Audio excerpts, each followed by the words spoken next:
अस्सलाम वालेकुम। आज की इस लेक्चर में हम डिस्कस करेंगे ट्रांसडक्शन एक्सपेरिमेंट। ट्रांसडक्शन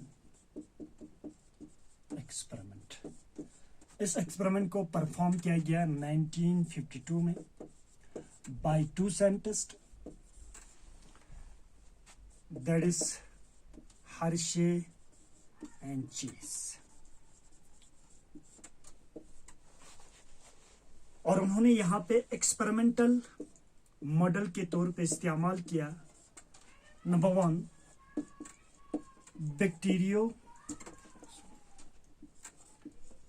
बैक्टीरियोफेज को, और दूसरा होस्ट के तौर पे यूज किया यहाँ पे बैक्टीरिया को। और बैक्टीरिया में भी पार्टिकुलरली किसको यूज किया? इकोलाई को।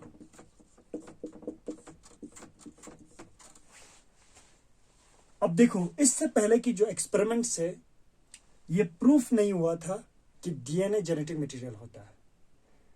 वो एवरी मैग्लियोड एंड मैकार्टी ने एक्सपेरिमेंटली प्रूफ किया था कि डीएनए ही जेनेटिक मटेरियल होते हैं, लेकिन मोस्ट ऑफ द साइंटिस्ट इस बात को सपोर्ट नहीं करते थे। इसीलिए लोगों के बीच में, साइंटिस्ट के बीच में ये कंफ्यूजन था कि प्रोटीन जेनेटिक मटेरियल की तरह काम करते हैं या डीएनए जेनेटिक मटेरियल की तरह काम करते हैं। अब इसीलिए उन्होंने इस एक्सपेरिमेंट को कंडक्ट किया। अब देखो, बैक्टीरियोफेज का मतलब क्या होते हैं? ये ग्रुप ऑफ वायरस या virus which infects in bacteria. Bacteriophage हम उस वायरस को कहते हैं या उन वायरस को कहते हैं जो डिजीज कॉज करते हैं। किसमें? बैक्टीरिया में। या तो आप इस तरह से इसको याद रख सकते हो, bacteriophages are the virus which causes disease in bacteria. ठीक है। यहां पे जो उन्होंने यूज किया था T2 फेज को इस्तेमाल किया था। अब देखो, इन्होंने वायरस को क्यों सिलेक्ट किया?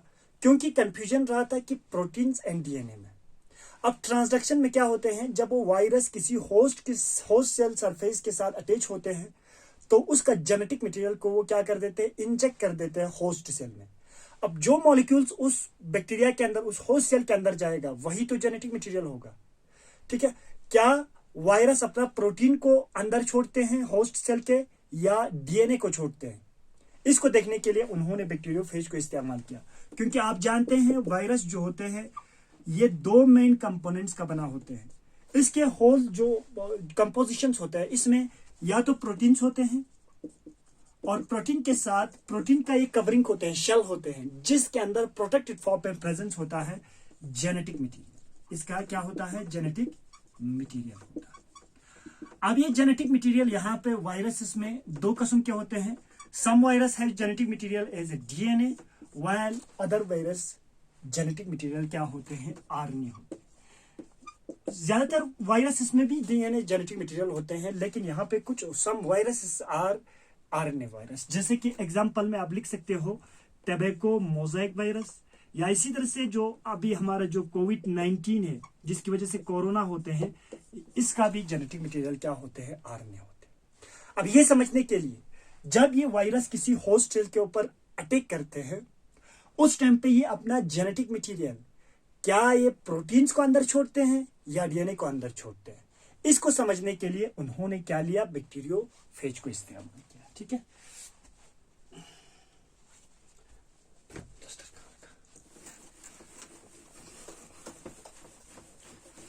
अब सबसे पहले हम स्ट्रक्चर देखेंगे बैक्टीरियोफेज का या बैक्टीरियोफेज का, तो इसके बाद एक्सपेरिमेंट को हम स्टडी करेंगे। अगर हम बैक्टीरियोफेज या T2 फेज को अगर हम स्टडी करें उसके स्ट्रक्चर को, तो कुछ इस तरह के स्ट्रक्चर उसका होते हैं।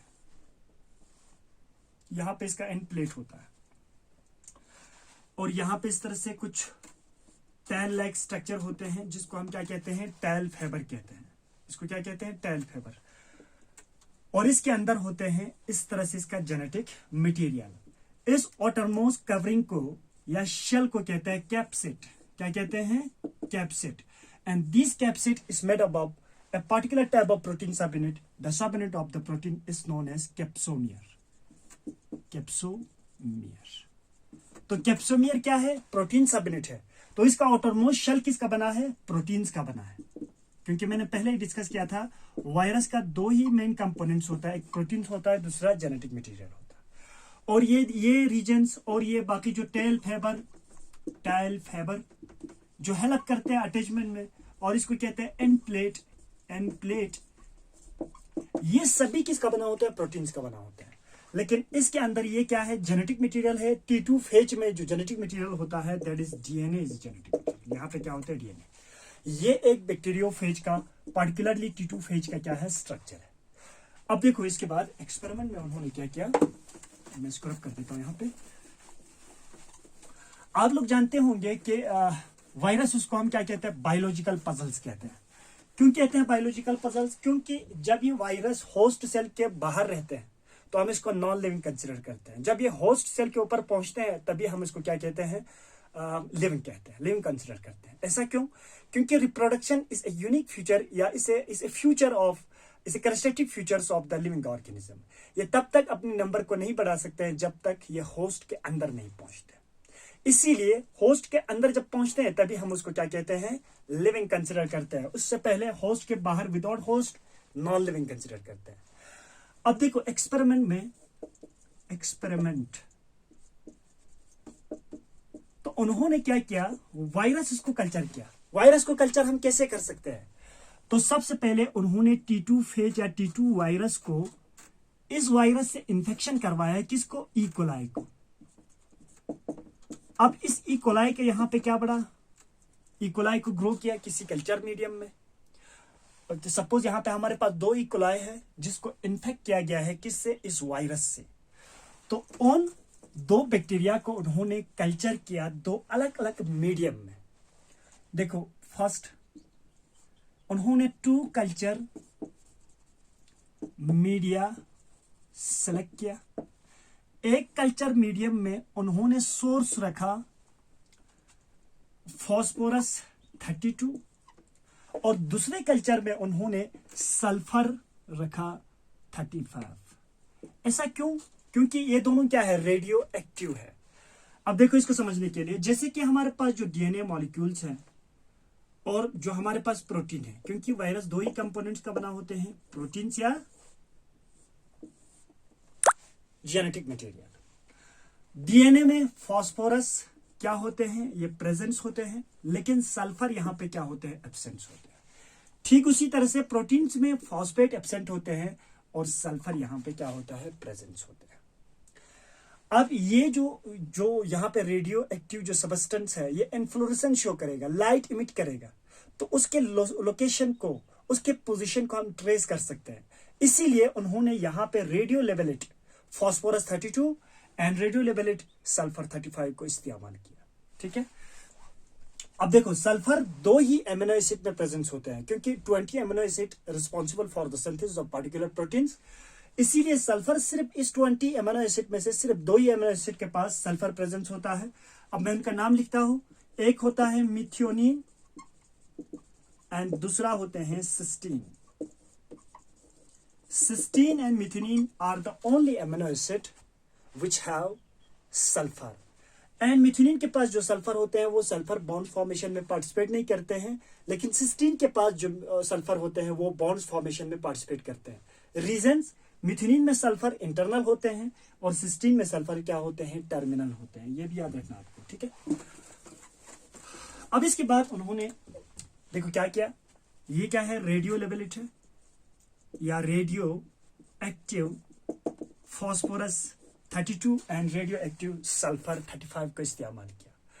अब इसके अंदर उन्होंने उस बैक्टीरिया को ग्रो किया, उस बैक्टीरिया को कल्चर किया जिसको इन्फेक्शन किया था उन्होंने, किससे? T2 फेज से।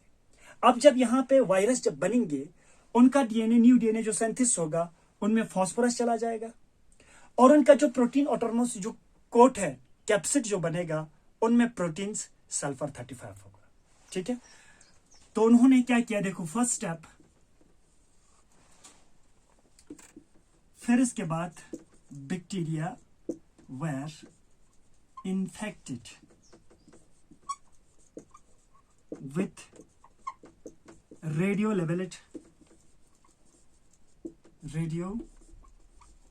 लेबेलिट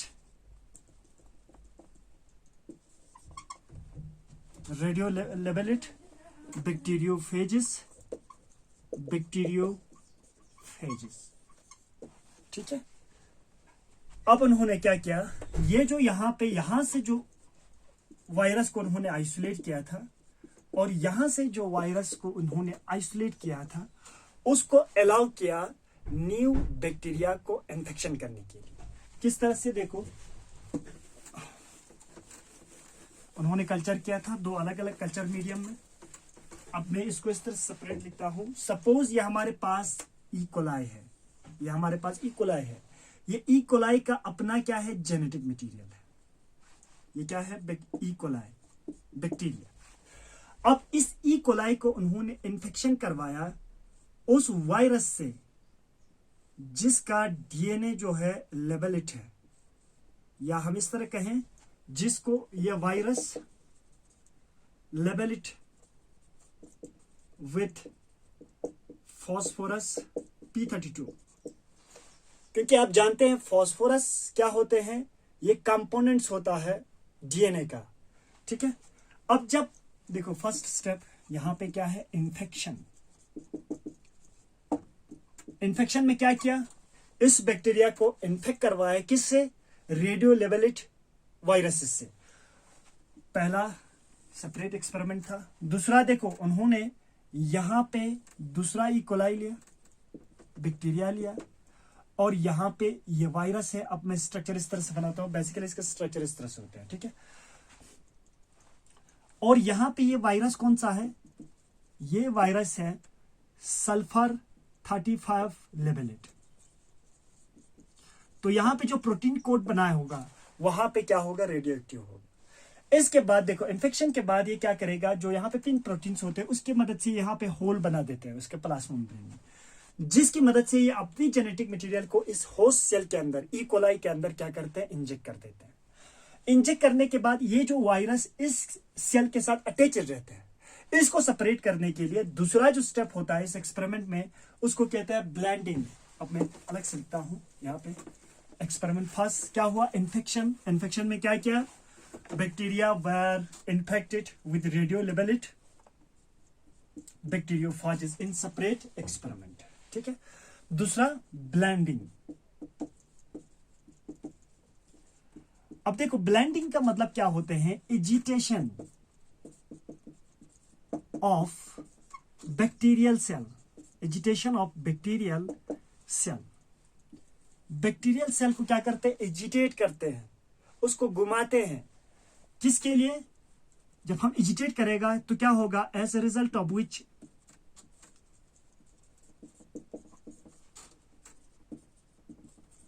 bacterial cells separated with virus. Bacteria का जो सेल है वो वायरस से क्या हो जाएगा, सेपरेट हो जाएगा। सपोज ये हमारे पास इस तरह से था, अब ये कैप्सिड इसके साथ जो अटैच्ड था ये सेपरेट हो जाएगा, और यहां पे भी ये कैप्सिड इसके साथ क्या हो जाएगा, सेपरेट हो जाएगा। इसका जेनेटिक मटेरियल को तो इसने इंजेक्ट किया गया। अब इसके बाद इन दोनों को सेपरेट किया जाता है और इस प्रोसेस को कहते हैं ब्लेंडिंग। फिर इसके बाद इस जो यहाँ पे वायरस विथ बैक्टीरिया जो है, इसको अलग से टेस्ट ट्यूब में लिया जाता है। थर्ड जो स्टेप होता है उसको कहते हैं सेंट्रीफ्यूगेशन। सेंट्रीफ्यूगेशन, जब इसको हम इस तरह से टेस्ट ट्यूब में लेते हैं, फिर इसको सेंट्रीफ्यूज करते हैं, तो on the basis of their density यहां पे वायरस एंड बैक्टीरिया क्या होते हैं, आपस में सेपरेट हो जाते हैं। क्योंकि आप जानते हैं डेंसिटी या मास ऑफ द जो बैक्टीरिया होते हैं वो ज्यादा होते हैं as compare to the virus. जिसका मास ज्यादा होते हैं, डेंसिटी ज्यादा होते हैं, वो नीचे रहते हैं, जिसका कम होते हैं वो ऊपर रहते हैं, ठीक है। यहां पे भी इस तरह से दो लेयर बनते हैं। जो नीचे है इसको कहते हैं प्लेट, और जो ऊपर है इसको कहते हैं सुपरनेटेंट। तो देखो यहां पे वायरस का इस तरह से कैप्सिड रहेगा, और यहां पे क्या रहेगा, बैक्टीरिया। और इसी तरह से ये क्या है, सुपरनेटेंट है, और ये क्या है, ये प्लेट है। ठीक है। अब देखो इस एक्सपेरिमेंट में हमने क्या किया था, इस एक्सपेरिमेंट में हमने वायरस बैक्टीरिया को इन्फेक्ट करवाया था उस वायरस से जिसका सल्फर 35 लेवल था, रेडियो एक्टिव सल्फर 35 था। इस देखो जो जो यहां पे हम डिस्कस कर रहे हैं, इसमें हमने बैक्टीरिया को इन्फेक्ट किया था उस वायरस से जिसमें हमने फास्फोरस 32 यूज किया था। आप मुझे बताओ, यहां पे देखो, यहां पे बैक्टीरिया है और यहां पे क्या है, वायरस है, और यहां पे हमारे क्या है, यहां पे हमारा बैक्टीरिया है और यहां पे हमारे क्या है, वायरस है। ये हमारा वायरस है इस तरह से सपोज। तो आप मुझे बताओ इसमें रेडियो एक्टिविटी आपको कहां पे देखने को मिलेगा, स्पर्नेटन में, क्योंकि sulphur is the part of proteins, not is the part of DNA. तो जो डीएनए होता है वही तो इकोलाई के अंदर गया होगा, बैक्टीरिया के अंदर गया होगा। तो इसमें रेडियो एक्टिविटी सल्फर की वजह से बैक्टीरिया के अंदर दिखाई नहीं देगा, क्योंकि प्रोटीन्स बैक्टीरिया के अंदर नहीं जाते हैं। लेकिन यहां पे उन्होंने देखा इसके प्लेट के अंदर, इस बैक्टीरिया के अंदर उन्होंने रेडियो एक्टिविटी देखा। तो इसके बाद उन्होंने बताया, जो कंक्लूजन था इसका, इस एक्सपेरिमेंट का, शायद आप लोग समझ चुके होंगे। जो कंक्लूजन था इस एक्सपेरिमेंट का, number 1, radio activity is seen in the bacterial cells which is infected with phosphorus 32, radio labelled phosphorus 32। और इसके बेस पे जो सल्फर 35 जिस वायरस से उन्होंने इकोलाई को जो इन्फेक्ट करवाया था, उसमें उन्होंने बैक्टीरिया के अंदर रेडियो एक्टिविटी नहीं देखा। तो इस ऑब्जर्वेशन के हिसाब से उन्होंने बताया, जो कंक्लूजन था इस एक्सपेरिमेंट का, that is DNA is a genetic material. क्यों उन्होंने कहा, क्योंकि phosphorus is the part of DNA. जब जिस वायरस में उन्होंने फास्फोरस 32 यूज किया था, उसी वायरस से जब इन्फेक्शन करवाया था इकोलाई को, तो इकोलाई के अंदर उन्होंने क्या देखा, रेडियो एक्टिविटी देखा। तो इसका मतलब क्या हुआ, डीएनए ही वायरस से इकोलाई के अंदर इंजेक्ट होते हैं। जबकि उन्होंने सल्फर 35 भी यूज किया था वायरस में, जब उसको इकोलाई से इन्फेक्ट करवाया, इकोलाई में इन्फेक्ट करवाया, तो इकोलाई के अंदर उन्होंने रेडियो एक्टिविटी नहीं देखा। इसके बाद उन्होंने बताया जेनेटिक मटेरियल वही होगा जो वायरस से बैक्टीरिया के अंदर जाएगा। तो वायरस से बैक्टीरिया के अंदर कौन सा जा रहा है, डीएनए जा रहा है। और कंक्लूजन में उन्होंने बताया DNA is a genetic material. That is all about the today's experiment. Thank you very much.